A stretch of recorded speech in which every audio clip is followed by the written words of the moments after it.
কোরআন পড়লে লাভ কি? লাভগুলো এবার শুনতে থাকেন। এক নাম্বার, কোরআন যেই ঘরের মধ্যে বেশি পড়বে মানুষ, তাদেরকে প্রতিদান আল্লাহ বাড়ায়া দিবে। শুধু তাই নয়, তাদের মর্যাদা একের পর এক আল্লাহ বাড়াইতেই থাকবেন।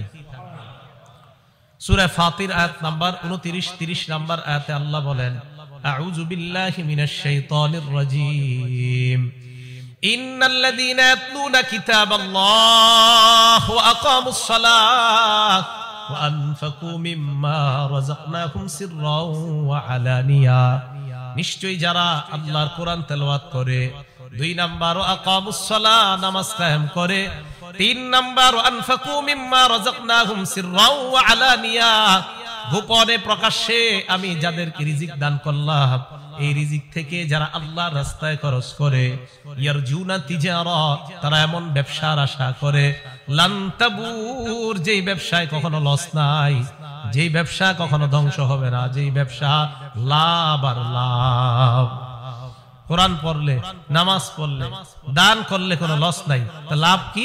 ফাতিরের 30 নম্বর আয়াতে আল্লাহ বলেন, লিওয়াফিয়াহুম উজুরহুম, আল্লাহ তাদেরকে যেন তাদের পরিপূর্ণ প্রতিদান দিয়ে দেয়, ওয়ায়াজিদাহুম মিন ফাদলি, আল্লাহ যেন তাদেরকে প্রতিনিয়ত তাদেরকে অনুগ্রহ বৃদ্ধি করে দেয়।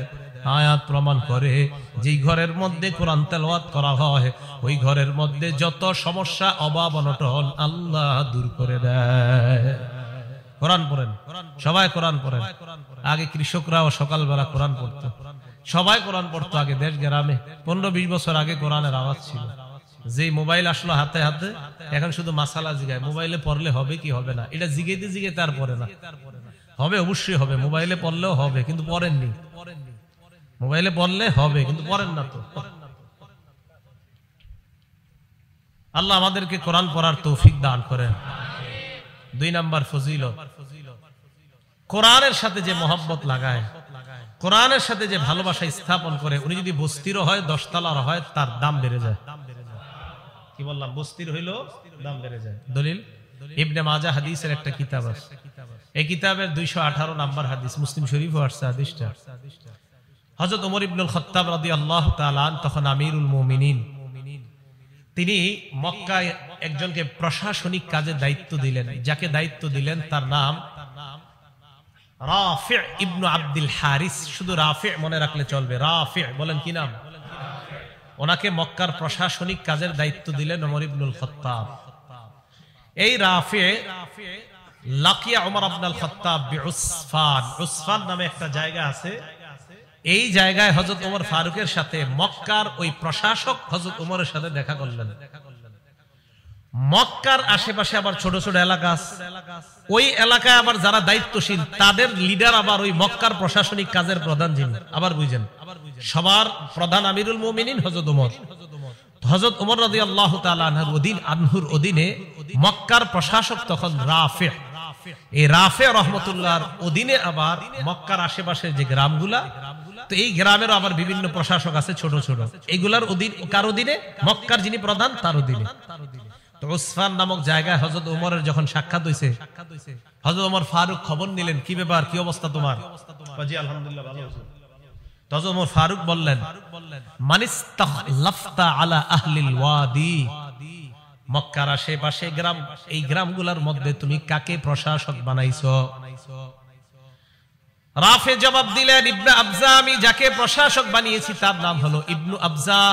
বলেন ইবনে আবজা, কি নাম? হযরত ওমর কয়, এটা আবার কে? মান ইবনু আবজা, ইবনে আবজা আবার কে?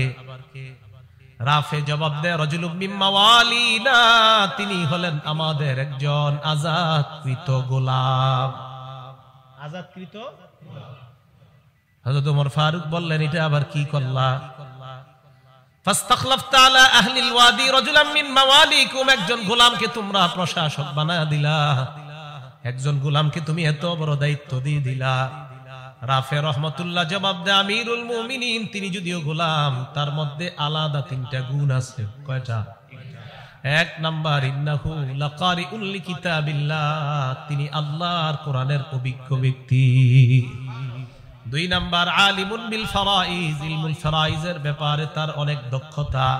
3 নাম্বার, কাযিন, উনি বিচার সুন্দর করতে পারে। আমিরুল মুমিনিন, এই 3 গুণ থাকার কারণে আমি তাকে গ্রাম্য প্রশাসনিক কাজের দায়িত্বে নিয়োজিত করে দিলাম। ওমর ফারুক বলেন, আসল কথা হলো আমা ইন্না নবিয়াকুম সাল্লাল্লাহু আলাইহি ওয়াসাল্লাম ক্বাল, নবীজি বলেছেন ইন্নাল্লাহা ইয়ারফাউ বিহাদাল কিতাবি আকওয়ামা, কোরআন এমন এক কিতাব, এই কিতাবের সাথে যার সম্পর্ক তৈরি হয়ে যায়, গোলামও যদি কোরআনের সাথে সম্পর্ক তৈরি করে নেয়, ইয়ারফাউ বিহাদাল কিতাবি আকওয়ামা, আল্লাহ কোরআনের কারণে ওই মানুষগুলার মর্যাদা বাড়ায়া দেয়। গোলাম কোরআনের সাথে সম্পর্ক রাখছে, মর্যাদা বেড়ে গেছে। আমাদের দেশে যে ছেলেগুলো আন্তর্জাতিকভাবে নাম করতেছে, বেশিরভাগের ইতিহাস তালাশ করেন, এদের মা বাবা তো বড় লোক না, ধনী না। এই যে কয়দিন আগে যে তাকরিম ছেলেটা, ওদের বাড়ি হলো সিরাজগঞ্জ, ছিল চরে বাড়িঘর সব নিয়ে নিচ্ছে আপনার এই যে নদীর পানিতে, এরপরে নাগরপুরা এসে বাড়ি করছে টাঙ্গাইল। এই বাড়ি দেখবেন একদম কি অবস্থা বাড়ির। এই ছেলে কোরআনের সাথে তার সম্পর্ক লাগার কারণে সারা দুনিয়া, ও অথচ টিনের ঘরে থাকে কিন্তু ওর নাম পুরা দুনিয়া জানে।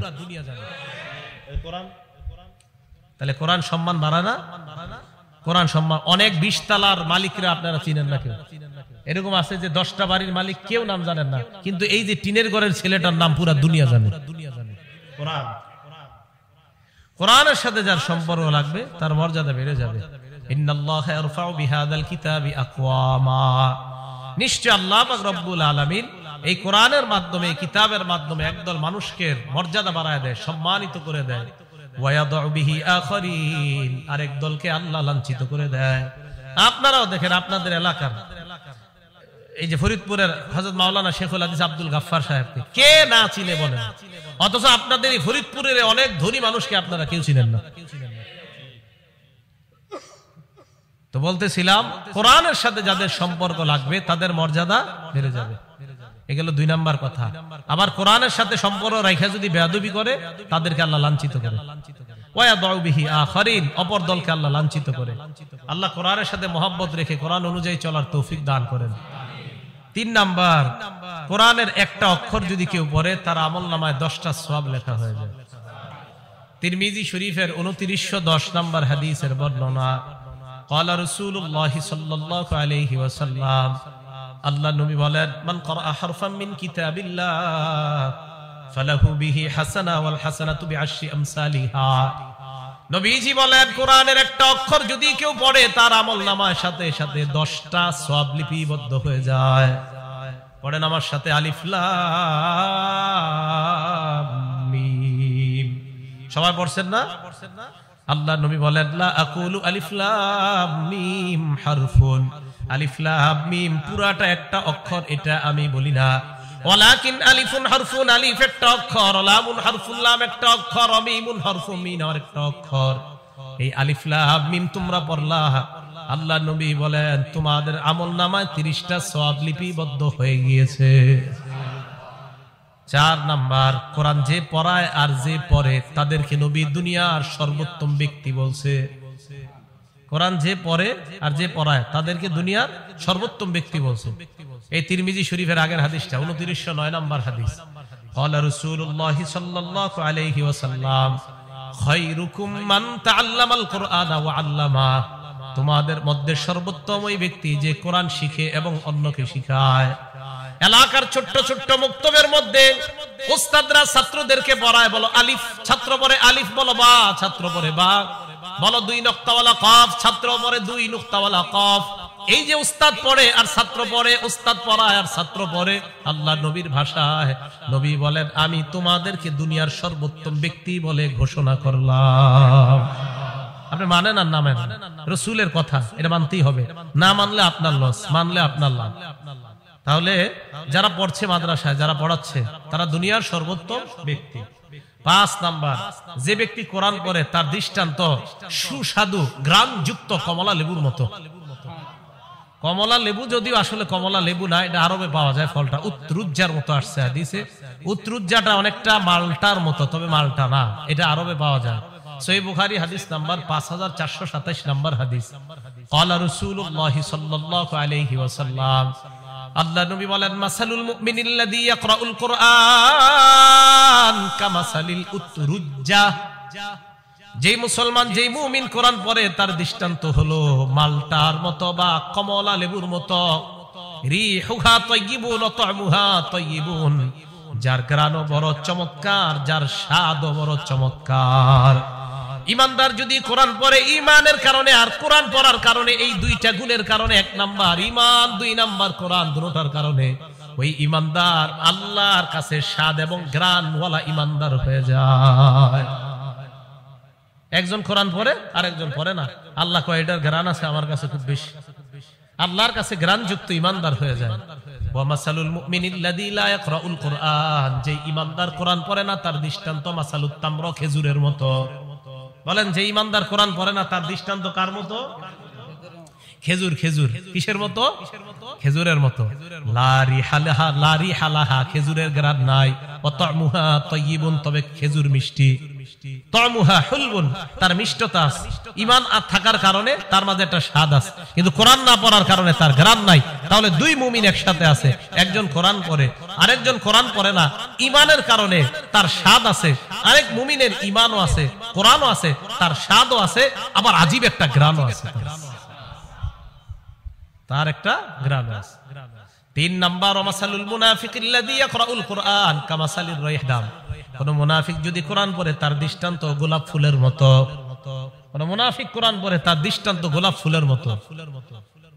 গোলাপ ফুল কেমন? কয় রিহুহা তাইয়িবুন, এই গোলাপ ফুলের ঘ্রাণ বড় চমৎকার। ওয়া তা'মুহা মুরগুন, তবে স্বাদ একদম তিতা।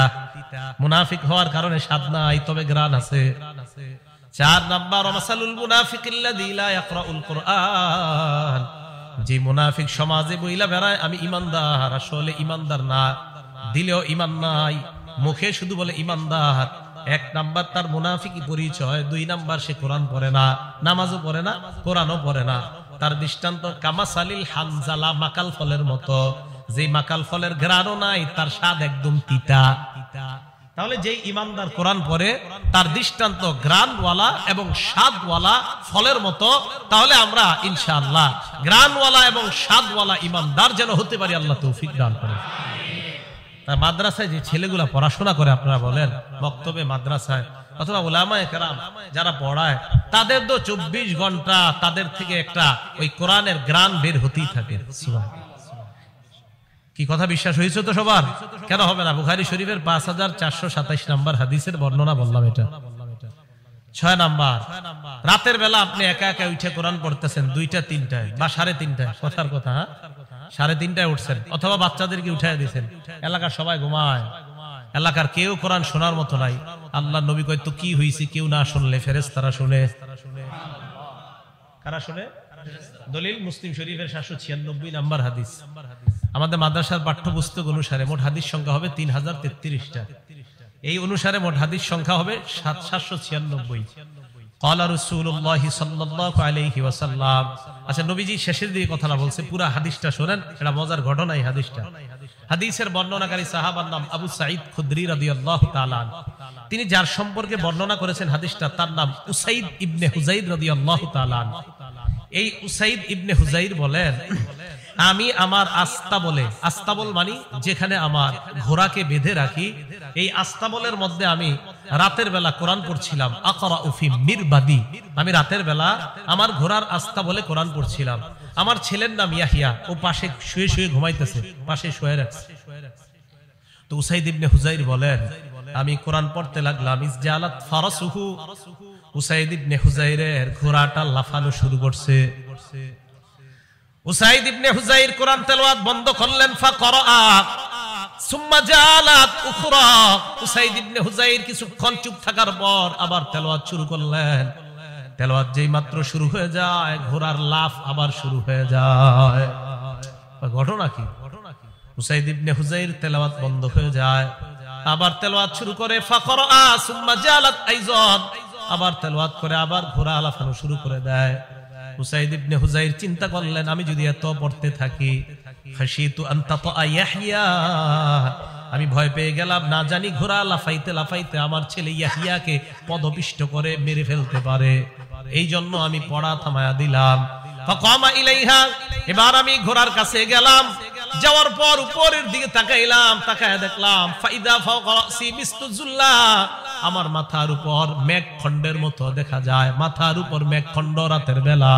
এই মেঘখণ্ডের মধ্যে তাকায় দেখি ফিহা আমসালুস সুরুজ, অনেকগুলা বাতি ওই মেঘখণ্ডের মধ্যে দেখা যায়। বাতি বাতি অনেকগুলা বাতি একসাথে। আমি তাকায় রইলাম, হঠাৎ আমি দেখি আরো যাচ্ছিল যাওই, ওই মেঘখণ্ডটা বাতি সহ শূন্যের মধ্যে চলে যায়। হাত্তামা আরাহা, আর দেখতে পাই না। ফালাম্মা গাদাউতু আলা রাসূলিল্লাহি সাল্লাল্লাহু আলাইহি ওয়াসাল্লাম, সকালবেলা আমি আল্লাহ নবীর কাছে আসলাম। আসার পর আল্লাহ নবীকে আমি বলতে লাগলাম, ইয়া রাসূলুল্লাহ বাইনামা আনাল বারিহাতা আকরাউ ফি মিরবাদি, গত রাতে আমি আমার আস্তাবলের মধ্যে কোরআন পড়ছিলাম, হঠাৎ আমার ঘোড়াটা লাফানো শুরু করে দেয়। আল্লাহ নবী কয়, ইকরা ইবনে হুযাইর, ও উসাইদ ইবনে হুযাইর, যদি তুমি আরো তেলাওয়াত করতা। হুজুর আরো তো করছি। তারপর হুজুর আরো তেলাওয়াত করলাম, ঘোড়া আরো লাফায়। নবীজি কয়, ইশ ইকরা ইবনে হুযাইর, আরো পড়তা। হুজুর আরো পড়ছি তো। আবার ঘোড়া লাফায়, আবার থামলাম। নবী কয়, ইকরা ইবনে হুযাইর, ও ইবনে হুযাইর, তুমি আরো পড়তা। হুজুর আবার পড়ছি। পরে টেনশন করলাম, আমার ছেলেটা আর গায়ের মধ্যে এই ঘোড়া লাফাইতে লাফাইতে পা পড়লে আমার ছেলেটা মারা যাবে। নবীজি কয়, ইকরা ইবনে হুযাইর, যদি আরো পড়তা। হুজুর আর বলি নাই, থাইমা গেছি। নবীজি বললেন, তুমি পড়ো না, আর কয় না। এবার আল্লাহ নবী কয়, ও উসাইদ ইবনে হুযাইর, রাতের বেলা তুমি যখন তেলাওয়াত করতেছিলা, ওই মেঘখণ্ডের মধ্যে যাদেরকে দেখলা, যেই বাতিগুলা দেখলা, এইগুলা বাতি না, তিলকাল মালাইকাতু তাসতামিউ ইলাইকা, এরা হলো আল্লাহর ফেরেশতা, তোমার কোরআন শুনতেছিল। এরা আল্লাহর ফেরেশতা। বলে 3টা 3:30টায় উঠা কোরআন পড়লে কি লস আছে? বলে না কা। এখন কথা হলো, হুজুর 3টা বাজে বাচ্চাগুলারে উঠানো কেমন? প্রশ্ন হইতে পারে, ঠিক না? সহিহ বুখারী 699 নাম্বার হাদিস। বলেন কোন কিতাব? কোন কিতাব? হাদিস নাম্বার 699। বলেন 699। আব্দুল্লাহ ইবনে আব্বাস রাদিয়াল্লাহু তাআলা আনহুর বর্ণনা। এইটা একটু কইতে হবে, কার বর্ণনা? ওনার বয়স তখন 10। বলেন বয়স কত? বয়স তখন। আর আব্দুল্লাহ ইবনে আব্বাস রাদিয়াল্লাহু তাআলা আনহু قال, আব্দুল্লাহ ইবনে আব্বাস রাদিয়াল্লাহু তাআলা আনহুমার বর্ণনা, তিনি বলেন, বিত্তু ইনদা খালাতি মাইমুনা রাদিয়াল্লাহু তাআলা আনহা, আমি আমার খালা মাইমুনার বাড়িতে রাত্রি বেলা যাপন করলাম। জানোনি কেন রাত্রি যাপন করলাম? রাতের বেলা আমার টার্গেট আল্লাহ নবী কি করে এটা দেখবো। আমি আমার খালার বাড়িতে রাত্রি যাপন করলাম। হঠাৎ আমি দেখলাম, ফাকামান নবিয়্যু সাল্লাল্লাহু আলাইহি ওয়াসাল্লাম ইসাল্লি মিনাল লাইল, আল্লাহ নবীকে দেখলাম রাতের বেলা নবী তাহাজ্জুদ নামাজে দাঁড়ায় যায়। এবার প্রশ্ন, তাহাজ্জুদ নামাজে কখন দাঁড়ায়? সহিহ বুখারীর বর্ণনা 183 নম্বর হাদিসের মধ্যে আসছে। আব্দুল্লাহ ইবনে আব্বাসই বলেন, হিনা ইয়াবকা সুলুসুল লাইলিল আখির, রাতের 1/3 যখন, তখন আল্লাহ নবী দাঁড়ায়। আরেকটা বর্ণনা, আল্লাহ নবী যখন দাঁড়িয়েছেন, হাত্তা ইদান তাসাফাল লাইল, রাত যখন অর্ধেক হয়ে যায়, এই অর্ধেক হওয়ার পর বিলাইলিন ক্বাবলাহু বিলাইলিন আও বাদাহু, হয়তো রাতের ওই অর্ধেক হওয়ার একটু আগে অথবা রাত অর্ধেক হওয়ার একটু পরে আল্লাহ নবী জাগ্রত হইলেন।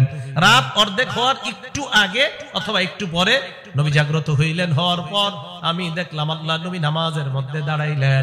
এটাই বর্ণনাটা। আরেক বর্ণনা আছে, লম্বা বর্ণনা, নবী উঠলেন, ফাজালা ইয়ামসাহুন নাওমা আন ওয়াজহিহি, সহিহ বুখারী 183 নম্বর হাদিস। মুখ থেকে সব সরাইলেন এইভাবে। এটা সুন্নত, মনে রাখবেন। ঘুম থেকে উঠা এইভাবে চোখ ঢলবেন, এইভাবে দেখবেন ঘুম চলে যাবে। আমার রাসূল করছে, করবেন, ঘুম যাক আর না যাক, নবী যেটা করছেন এরকম। তো নবীজি উঠছেন, ওঠার পর ফাকামা ইলা শান্নিন মুআল্লাকা, আল্লাহ রাসূল এক জায়গায় যাইতেন, পাশে ওনার দেয়ালের মধ্যে একটা পানির মশক ঝুলানো থাকতো, এটা আনতেন। তো আনার পর আব্দুল্লাহ ইবনে আব্বাস বলেন, আমি দেখলাম পুরা কি করে। এরপর ওযু করলেন, আমিও করলাম। এরপর নামাজে দাঁড়াইলেন, আমি কুমতু আন ইয়াসারিহি, নবীজির বাম পাশে দাঁড়াইলাম। নবীজি কি করলেন? আখাযা বিরাসি, আমার মাথাটা ধইরা, আকামানি আন ইয়ামিনিহি, আমারে ডান পাশে দাঁড় করায় দিলেন।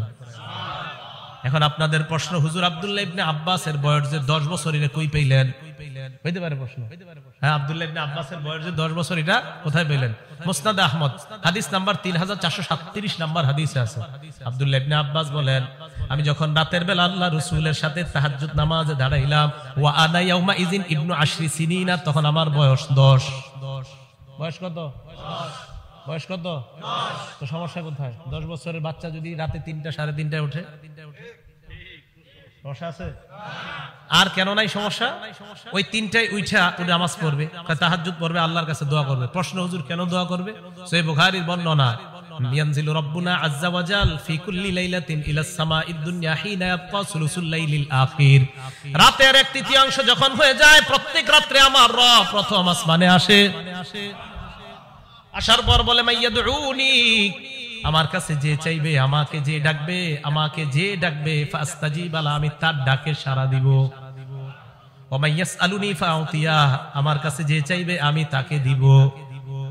ওয়া মাইয়াস্তাগফিরুনি ফাগফির লা, যে আমার কাছে ক্ষমা চাবে আমি তাকে ক্ষমা করব।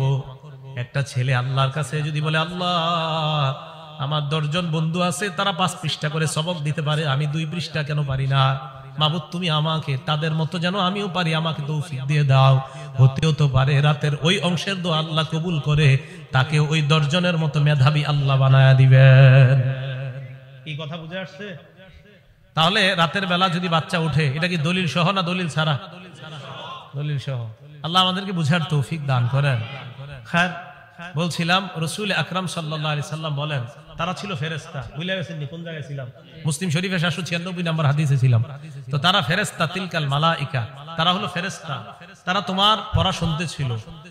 এবার আল্লাহ নবী বলেন, লাউ করাতা, তুমি যদি পড়তেই থাকতা, আসবাহাত হাত্তা ইয়ারাহান নাস মা তাস্তাতিরু ইলাইহিম, তুমি যদি সকাল পর্যন্ত পড়তা, ফজরের আজান শুইনা মুসল্লিরা যখন মসজিদে আসতো, তারা সচক্ষে ফেরেশতাদেরকে দেখতে পাইতো।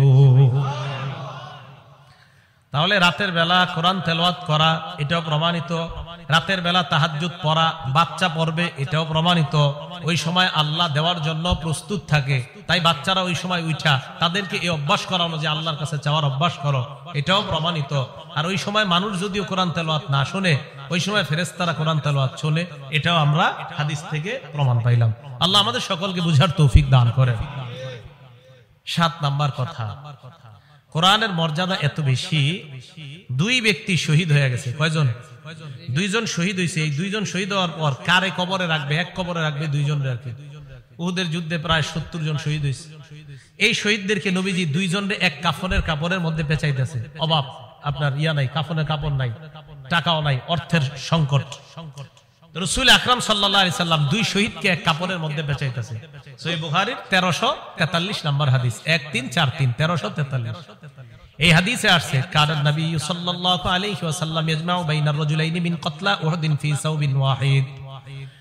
উহুদের যুদ্ধে যারা শহীদ হয়েছে তাদের মধ্যে 2 ব্যক্তিকে আল্লাহ রাসূল এক কাপড়ের মধ্যে পেঁচাইলেন। পেঁচানোর পর আল্লাহ নবী প্রশ্ন করতেন, আইয়ুহুম আকসারু আখজান লিল কুরআন, এই 2 জনের মধ্যে কোরআন পারে বেশি কে?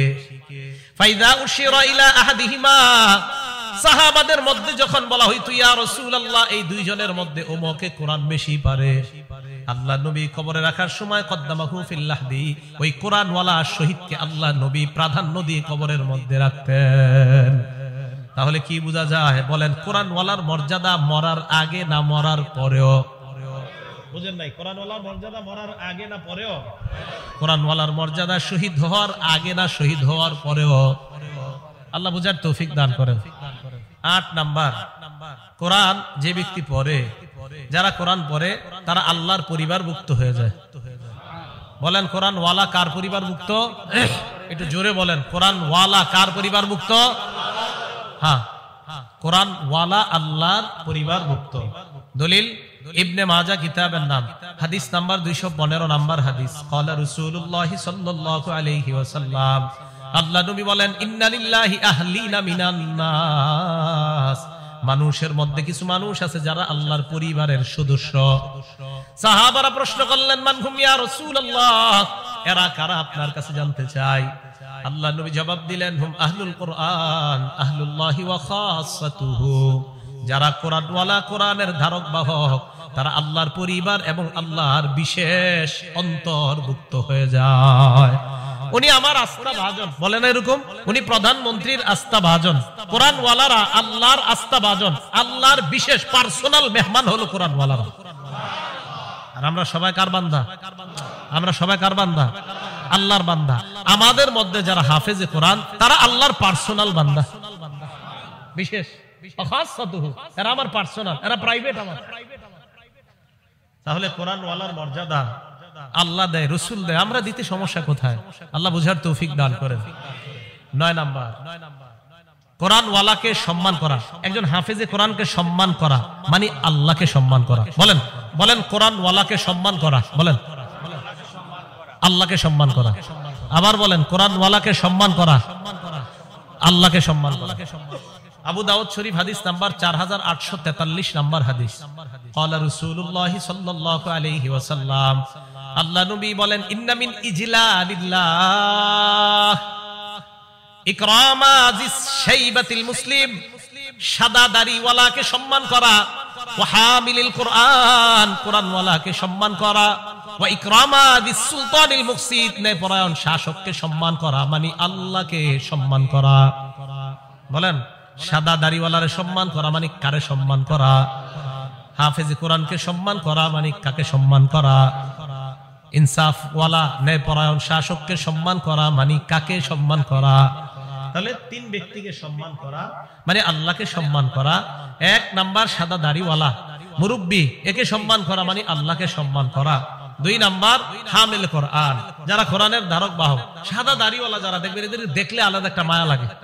এই যে ডিআইটি মসজিদের খতিব সাহেব হুজুর এত আলোচনা করছে, হুজুরে দেখবেন দাড়িটার দিকে তাকাইলে একটা মায়া লাগে, আলাদা একটা মায়া কাজ করে। আপনারা দেখবেন উনি বয়ান কি করছে, হ্যাঁ ওইটা না শুনে দেখবেন অনেকে এরকম যে আরে দাড়িটাই তো এত সুন্দর লাগে। আমি অনেক সময় বলি আল্লাহ ওয়ালাদের মজলিসে যাওয়ার জন্য, শুধু এই কারণে আমি বলি যে আল্লাহ ওয়ালাদের মজলিসে যাবেন। হুজুর অনেক সময় যায়া যদি সামনাসামনি না বইতে পারি কথা বুঝি না। আমি কেন? অনেক সময় অনেক জায়গার মাইকের সমস্যা থাকার কারণে 3-4 তলা মসজিদে কথা বোঝা যায় না। আমি কই চেষ্টা করবেন আল্লাহ ওয়ালাদের মজলিসে গিয়া কি বলে ওইটা জানা দরকার নাই, খালি তাকায় থাকবেন, কতক্ষণ শুধু তাকায় থাকবেন, এইভাবে দেখতে থাকবেন। এই সাদা দাড়িওয়ালা আল্লাহ ওয়ালাদের দিকে শুধু তাকায় থাকবেন। এই যে তাকায় থাকবেন দেখবেন ভিতরে পরিবর্তন শুরু হয়ে গেছে। এটা আল্লাহ ওয়ালাদের একটা আজীব আল্লাহর সাথে সম্পর্ক। তো সাদা দাড়িওয়ালাদেরকে দেখলে দেখবেন অটোমেটিক অন্তর একটা শ্রদ্ধা তৈরি হয়ে যায়। রাসূল আকরাম সাল্লাল্লাহু আলাইহি সাল্লাম বললেন, সাদা দাড়িওয়ালাকে সম্মান করা, কোরআন ওয়ালাকে সম্মান করা, আর ইনসাফগার ন্যায়পরায়ণ শাসককে সম্মান করা মানে কাকে সম্মান করা? তাহলে আমরা কোরআন ওয়ালাকে সম্মান করব তো ইনশাআল্লাহ। আল্লাহ তৌফিক দান করেন। 10 নাম্বার, এক সাহাবার বিয়ে করার টাকা নাই। কি করার টাকা নাই? বিয়ে করার টাকা নাই, মোহরানা দেওয়ার মতো টাকা নাই। নবীজি শুধু কোরআন থাকার কারণে এটাই মোহরানা ধরে বিয়ে দিয়ে দিয়েছে। সহিহ বুখারী হাদিস নাম্বার 5030 নাম্বার হাদিস। আপনারা মনে করছেন এটা কি কোনো গল্প টল্প হইতে পারে যে এরকম বিয়ার কাহিনী? এটা বুখারী শরীফে আছে, 5030 নাম্বার হাদিস। নবীজির কাছে এক মহিলা আসছে, আসার পর কয়, ইয়া রাসূলুল্লাহ ইন্নী ওয়াহাবতু লাকা নাফসি, হুজুর আমি আমারে আপনার কাছে দান করে দিলাম। আমাদের আয়েশা সিদ্দিকা এগুলা যখন দেখতো, কোনো মহিলা এসে বলতো, হুজুর আমি নিজেরে আপনার কাছে দান করে দিছি, বলতো আচ্ছা মহিলাদের শরম করে না আপনার এগুলা কয় আয়েশা? এরকম বলতেন। আচ্ছা যাই হোক, এক মহিলা এসে কয়, হুজুর আর এটা আল্লাহর ফয়সালা, আল্লাহ তাআলা আমাদের নবীজির ব্যাপারে ফয়সালা করেছিলেন, কোন নারী যদি আপনাকে নিজে দান করে দেয় আপনি অধিকার রাখেন এই নারীর ব্যাপারে, এটা আল্লাহ তাআলা ফয়সালা করছে। তো যাই হোক, এক মহিলা এসে বলতেছে, হুজুর আমি নিজেকে আপনার জন্য দান করে দিলাম। নবী সাল্লাল্লাহু আলাইহি সাল্লাম মহিলার কথা শুনে নিচের দিকে মাথা দিলেন। এক সাহাবা দাঁড়ায় কয়, হুজুর ইনলাম ইয়াকুন লাকা ফিহা হাজা, হুজুর মহিলা আপনারা যা বলছে আপনার যদি এখানে কোনো আগ্রহ না থাকে, হুজুর জাওভিজিনিহা, এই মহিলাটারে আমার সাথে বিয়ে দিয়ে দেন। নবী সাল্লাল্লাহু আলাইহি সাল্লাম কয়, তোমার সাথে বিয়ে দিয়ে দিব? কয় জি হুজুর। মাজা ইনদাকা, কি আছে তোমার? টাকা পয়সা আসেনি? লা ইয়া রাসূলুল্লাহ, আল্লাহর কসম হুজুর কিছু নাই। নবীজি বললেন, ইযহাব ইলা আহলিকা ফানজুর, বাসা যাও দেখো তোমার হাল ইনদাকা মিন শাইইন, কিছু আছে কিনা দেখো, তালাশ করে। ওয়ালাউ খাতিমাম মিন হাদিদ, লোহার একটা আংটিও যদি হয় তালাশ করে পাইলে আমার কাছে নিয়ে আসো। সাহাবা আয়েশা কয়, হুজুর লোহার আংটিও নাই, আমার কাছে সবচেয়ে মূল্যবান দামি জিনিস হলো আমার এই লুঙ্গিটা। কথাগুলা শুধু শুনতেছেন এই নিয়তে শুনে না, মাঝে মাঝে একটু ভাইবেন। এক সাহাবা নবীজির কয়, হুজুর লুঙ্গিটা ছাড়া কিছু নেই। তাদের দিলগুলা কত সাফ ছিল, ঠিক না? কত সাফ দিলওয়ালা মানুষ ছিলেন তারা। হুজুর এই লুঙ্গিটা ছাড়া আর কিছু নেই। নবী সাল্লাল্লাহু আলাইহি সাল্লাম কয়, লুঙ্গিটা এত সাফ ছিল। একটা হাদিস মনে পড়ে গেছে, এই শোনায় দিই। তিরমিজি শরীফের 3375 নাম্বার হাদিস। এক সাহাবা নবীজির কাছে আসছে, আসার পর কয়, ইয়া রাসূলুল্লাহ ইন্না শারাইআল ইসলাম ক্বাদ কাসুরাত আলাইয়া। হুজুর, ইসলামের এত বিধিবিধান আমি মুখস্থ রাখতে পারি না। কত সহজ সরল দেখেন। নবীজি কয়, তো কি করব এখন কও? হুজুর, আখবিরনি বিআমালিন, এমন একটা আমল আমারে সংক্ষেপে শিখাইয়া দেন, আতাশাব্বাতু বিহি, আমি যেটা সব সময় আমল করতে পারি, যেহেতু সব মনে রাখতে পারি না, সংক্ষেপে একটা শিখাইয়া দেন যেটা আমলও করতে পারি, মনেও রাখতে পারি, আর মরলে যেন হুজুর তাড়াতাড়ি জান্নাতে যেতে পারি। নবী সাল্লাল্লাহু আলাইহি সাল্লাম কয়, লা ইয়াজালু লিসানুকা রাতাবাম মিন যিকরিল্লাহ, তোমার এই জিহ্বাটা সর্বদা যেন আল্লাহর জিকিরে তরু তাজা হয়ে যায়। জিহ্বাটা সর্বদা আল্লাহর জিকির দ্বারা ভিজিয়ে রাখবা, আল্লাহর জিকির দ্বারা সিক্ত রাখবা, মরবা আর আল্লাহর জান্নাতে প্রবেশ করবা। খুব সহজ সরল ছিলেন সাহাবায়ে কেরাম। যাক, বলতেছিলাম তবে হুজুর লুঙ্গিটা ছাড়া আমার কিছু নাই। আল্লাহ নবী কয়, মিয়া তোমার এই লুঙ্গি যদি মোহর দাও, এটা কাইটা যদি অর্ধেক দাও, অর্ধেক দিয়ে তো কষ্ট হবে তোমার পড়তে, আর অর্ধেক যদি তোমার বউরে দাও, না যাও, বিয়া হবে না। কথা কিন্তু শেষ। নবীজি ডাক দিলেন, এই শোনো শোনো শোনো, হাল মাআকা মিনাল কোরআন, তো বিমাজা মাআকা মিনাল কোরআন, অথবা মা মাআকা মিনাল কোরআন, কোরআনের কিছু পারোনি তুমি?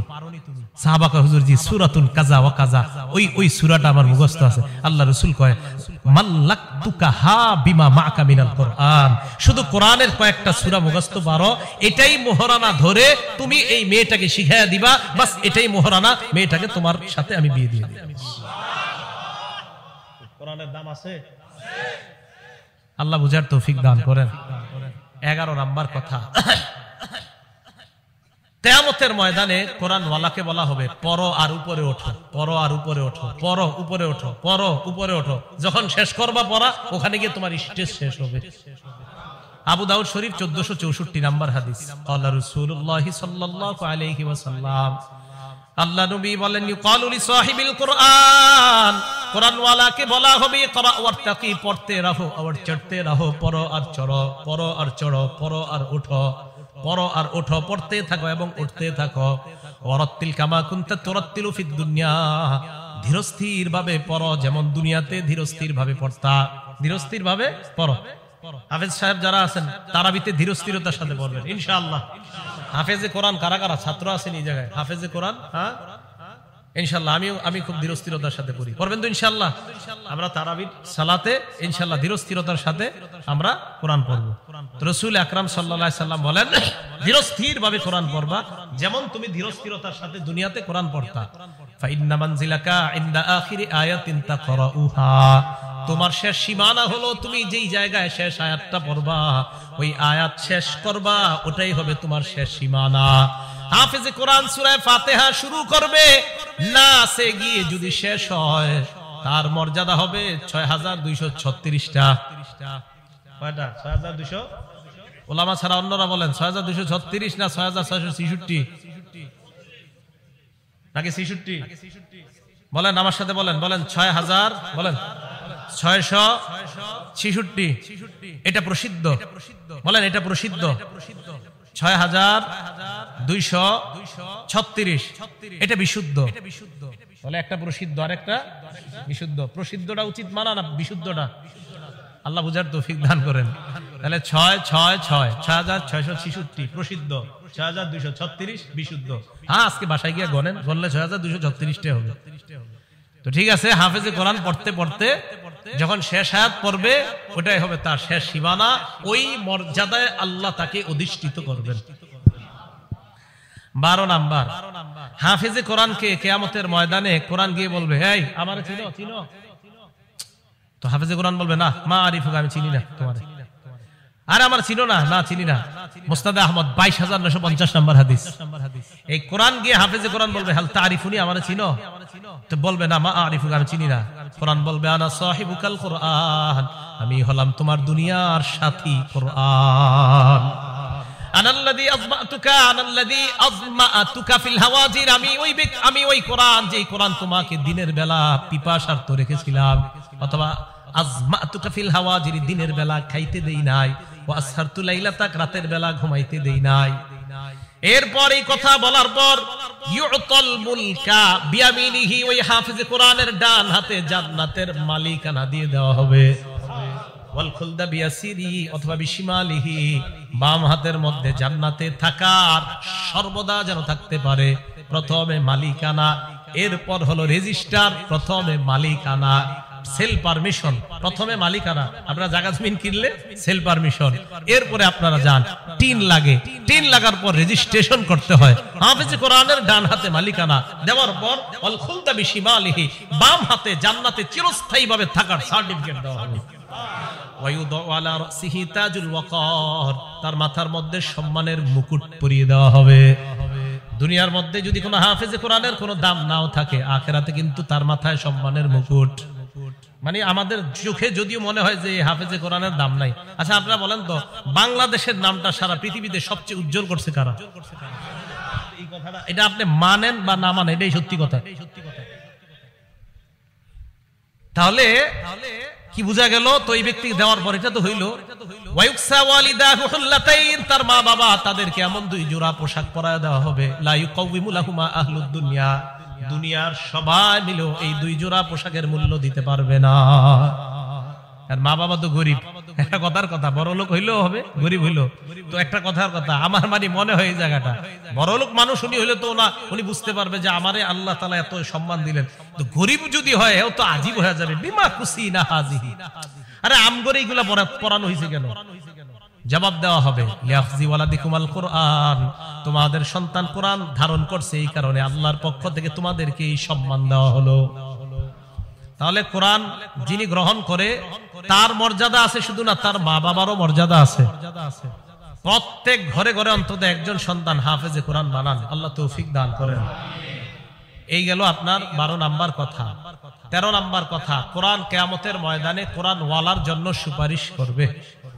সহিহ ইবনে হিব্বান 124 নাম্বার হাদিস, ক্বালা রাসূলুল্লাহ সাল্লাল্লাহু আলাইহি ওয়াসাল্লাম, আল্লাহ নবী বলেন আল কোরআনু শাফিউন মুশাফফা, কোরআন এমন সুপারিশকারী যার সুপারিশ গ্রহণ করা হবে। মান জালাহু আমামা, কোরআন যে সামনে রাখবে মানে কোরআন অনুযায়ী আমল করবে, কাদাহু ইলাল জান্নাহ, কোরআন তাকে টানতে টানতে জান্নাতের দিকে নিয়ে যাবে। ওমান জালাহু খালফা যহরিহি, কোরআন যে পিছনে রাখবে, কাদাহু ইলান নার, কোরআন তাকে জাহান্নামে নিয়ে যাবে। বলেন নাউজুবিল্লাহ। এখন যেন জাহান্নামে যাইতে না হয়, তাই হাফেজে কোরআন যারা আছেন, অথবা যারা 10টা সূরা মুখস্থ করছেন, অথবা যারা 20টা মুখস্থ করছেন, আপনারাও ভালো করে শুনেন কিন্তু কি করণীয় আমাদের। এখন মনে রাখবেন, আমরা যারা কোরআন তেলাওয়াত করব, এই কোরআন তেলাওয়াত করার সময় সাধারণত আমরা বিশেষভাবে 6টা বিষয় মাথায় রাখবো। বলেন কয়টা? 6টা বিষয় আমরা মাথায় রাখবো। 1 নাম্বার, আমরা যখন কোরআন তেলাওয়াত করব তখন আমাদের মাথায় যে বিষয়টা রাখবো সেটা হলো কোরআন নিয়ে গবেষণা করা। বলেন কোরআন নিয়ে কি করা? গবেষণা করা। এখন কথা হলো আমাদের মাদ্রাসার ছাত্ররা কি করবে? ওদেরকে দেখেন প্রথম 3 বছর আরবি সাহিত্যে পারদর্শী করা হয়, এরপরে আরো 2 বছর আরবি সাহিত্যের কিতাব পড়ানো হয়। কাফিয়া আছে, ওই জামাতগুলোতে গিয়ে এরপর তাকে কোরআন দেওয়া হয়। কোরআন তরজমা মোটামুটি আয়ত্ত করার পর এরপর তাফসিরে জালালাইন আরবি টু আরবি তাফসির তাকে শেখানো হয়। এরপরে তাফসিরে বাইজবি, এটাও আরবি কিতাব, তাকে শেখানো হয়। এরপরে সহিহ বুখারীর মধ্যেও তাফসির অধ্যায় আছে, মুসলিম শরীফেও তাফসির অধ্যায় আছে। এইভাবে তাদের হাতে কোরআনগুলা তুলে দেওয়া হয়। কারণ কোরআনের ভাষা যেহেতু ইংরেজি এবং ফার্সি, তাই আমাদের মাদ্রাসার সন্তানগুলাকে আগে আরবি ব্যাকরণ শেখানো হয়। কি কোরআনের ভাষা কি? হ্যাঁ, তো এই বিষয়টা বুঝেন না কেন? খুব মানে কয় কি হুজুর বক্তব্য দিতে পারেন না এর কোরআন বুঝতে? কোরআনের ভাষা কি? হাদিসের ভাষা কি? তাই তাকে আগে 3 বছর আরবি সাহিত্যের উপর পারদর্শী করানো হয়, এরপর 2 বছর আরবি সাহিত্যের কিতাব পড়ানো হয়। এরপরে মোটামুটি আরবি রপ্ত হইলে তখন তাকে কোরআনের অনুবাদ পড়তে দেওয়া হয়। এরপরে আরবি টু আরবি অনুবাদ তাফসিরে জালালাইন ওইটা পড়তে দেওয়া হয়। কি কথা বুঝে আসছে সবার? এখন আসেন তো কোরআন পড়ার সময় 1 নাম্বার কোরআনের আয়াত নিয়ে চিন্তা ভাবনা করা। সূরা সদের 29 নাম্বার আয়াতে আল্লাহ বলেন কিতাবুন আনজালনাহু ইলাইকা মুবারাক, এই কিতাব আমি আপনাকে দিয়েছি, এটা বরকতপূর্ণ। লিয়াদাব্বারু আয়াতিহি, যাতে মানুষ এই কোরআনের আয়াতগুলা নিয়ে চিন্তা করতে পারে। 2 নাম্বার, যারা হাফেজে কোরআন আছেন অথবা যারা কয়েকটা সূরা মুখস্থ করছেন, প্রতিদিন চর্চা করতে হবে। শোনেন, যারা আলাম তারা থেকে 10টা সূরা মুখস্থ করছেন, চর্চার অভাবে যদি 2টা ভুলে যান, আল্লাহর কাছে জবাবদিহিতা করতে হবে। চর্চা কেন করেন নাই? হাফেজে কোরআনরা প্রতিনিয়ত কোরআন চর্চা রাখবেন। সহিহ বুখারীর বর্ণনা 5033 নম্বর হাদিস। ক্বালা রাসূলুল্লাহ সাল্লাল্লাহু আলাইহি ওয়াসাল্লাম, আল্লাহ নবী বলেন, তাআহাদুল কোরআন, কোরআন তোমরা প্রতিনিয়ত চর্চা করো, প্রতিনিয়ত পড়বা, অভ্যাস করে নাও কোরআনের সাথে তোমরা চর্চা, একদিনও মিস করবা না। ফাওয়াল্লাযী নাফসি বিয়াদিহি লাহু আশাদ্দু তাফাসসিয়াব মিনাল ইবলি ফি উকলিহা। ওটের বাঁধন খুলে দেওয়ার পর দ্রুতগামী ওট যেমন দ্রুত দৌড়িয়ে পালিয়ে যায়, কোরআন যারা পড়ছে, পড়ার পর যারা চর্চা না করে, তাদের থেকে কোরআন ওই দ্রুতগামী ওটের চাইতে আরো দ্রুত পালিয়ে যায়। বলেন নাউজুবিল্লাহ। এই জন্য সাধারণত বাচ্চাদেরকে মাদ্রাসায় রাখার চিন্তা করা হয়। কেন? মাদ্রাসায় রাখলে ওর রেয়ারটা যেন ভালো থাকে, তাই তাকে মাদ্রাসায় রাখার ফিকির করা হয়। কারণ মাদ্রাসায় না রাখলে ওরে যদি 2 ঘন্টার ছুটি দেন, ও ভিডিও গেমস খেলবে, ও মোবাইলে গেমস খেলবে, ও বাজারে গিয়ে ভিডিও গেমসের দোকানে গেমস খেলবে। এই জন্য মাদ্রাসায় রাখলে ও রেয়াদের মাদ্দাটা আরো ভালো হয়। আল্লাহ আমাদেরকে বুঝার তৌফিক দান করেন। 3 নাম্বার, কোরআন মাঝে মাঝে অন্যের কাছ থেকে শোনা এবং মাঝে মাঝে কোরআন অন্যের কাছ থেকে শ্রবণ করা। সহিহ বুখারী হাদিস নাম্বার 5055 নাম্বার হাদিস। আব্দুল্লাহ ইবনে মাসউদ রাদিয়াল্লাহু তাআলা আনহুকে রাসূল বললেন, ইকরা আলাইয়া, তুমি আমাকে কোরআন পড়ে শোনাও। আব্দুল্লাহ ইবনে মাসউদ জবাব দিলেন, আকরা আলাইকা ওয়া আলাইকা উনজিলা ইয়া রাসূলুল্লাহ, আমি আপনাকে কোরআন পড়ে শোনাবো, কোরআন না আপনার উপর নাজিল হয়েছে। উহিব্বু আন আসমাহু মিন গায়রি, কোরআন মাঝে মাঝে অন্যের কাছ থেকে আমার শুনতে মনে চায়। তাহলে কোরআন মাঝে মাঝে অন্যের কাছ থেকে শোনা। 4 নাম্বার, কোরআন মাঝে মাঝে অন্যকে শোনানো। সহিহ বুখারী হাদিস নাম্বার 4964 নাম্বার হাদিস। বলেন তো মাদ্রাসার ছাত্ররা একজন আরেকজনকে কোরআন শোনায় কিনা? আপনার বৃহস্পতিবার ওই যে সবিনা হয়, এরপরে আমুক্তা সাতসবক, এগুলো একজন আরেকজনকে শোনায়। তো কোরআন মাঝে মাঝে অন্যেরটা শোনা, মাঝে মাঝে নিজে অন্যকে শোনানো। অন্যকে শোনানোর দলিল বুখারী শরীফের 4964 নাম্বার হাদিস। যেখানে আমি প্রত্যেকটা কথা দলিল দিয়ে এই কারণে বলতেছি, আপনার সন্তানকে মাদ্রাসায় দিয়ে আপনি ঠকেন নাই, আপনি জিতে গেছেন এবং ঠকবেন না, আপনি জিতে যাবেন ইনশাআল্লাহ। তো 4964 নাম্বার হাদিসে আসছে, রাসূল সাল্লাল্লাহু আলাইহি ওয়াসাল্লাম ওনার সাহাবা উবাই ইবনে কাবকে বলে, উবাই, ইন্নাল্লাহা আমারানি আন আকরা আলাইকা, উবাই, আল্লাহ আমাকে বলছে আমি যেন তোমারে কোরআন পড়ে শোনাই। হযরত উবাই বলে, ইয়া রাসূলুল্লাহ, আল্লাহু সাম্মানি, হুজুর আল্লাহ কি আমার নামটা নিছে? নবীজি বলে, হ্যাঁ, আল্লাহু সাম্মানি লাকা, আল্লাহ আল্লাহু সাম্মাকা লি, আল্লাহ তোমার নামটা ধরেই বলছে তোমাকে যেন আমি কোরআন পড়া শুনি। দেখছেন, হযরত উবাই ইবনে কাব হলো সাহাবাদের মধ্যে সবচেয়ে শ্রেষ্ঠ কারি। এই জন্য উবাই ইবনে কাবের কোরআনের সাথে এত গভীর সম্পর্কের কারণে আল্লাহ উবাই ইবনে কাবের নাম বলছেন। 5 নাম্বার, কোরআন যখন আমরা পড়বো, কোরআন পরিত্যাগ করার কখনো চিন্তা করব না। কোরআন পরিত্যাগ করলে রাসূল কিন্তু কিয়ামতের মাঠে আমাদের বিরুদ্ধে মামলা করবে। সূরা ফুরকানের 30 নাম্বার আয়াতে আল্লাহ বলেন, ওয়াকালা রাসূলু ইয়া রাব্বি ইন্না কওমি ইত্তাখাযু হাযাল কুরআনা মাহজুরা, আল্লাহ বলবে, হে আমার রব, আমার সম্প্রদায় এই কোরআনকে পরিত্যাগ করেছে। তাহলে কোরআন পরিত্যাগ করার চিন্তা করা যাবে না। 6 নাম্বার, মাথায় রাখবেন, পড়ার সময় চিন্তা করবেন আমার পড়া কি শুদ্ধ হইতেছে নাকি হয় না, এই চিন্তা করা।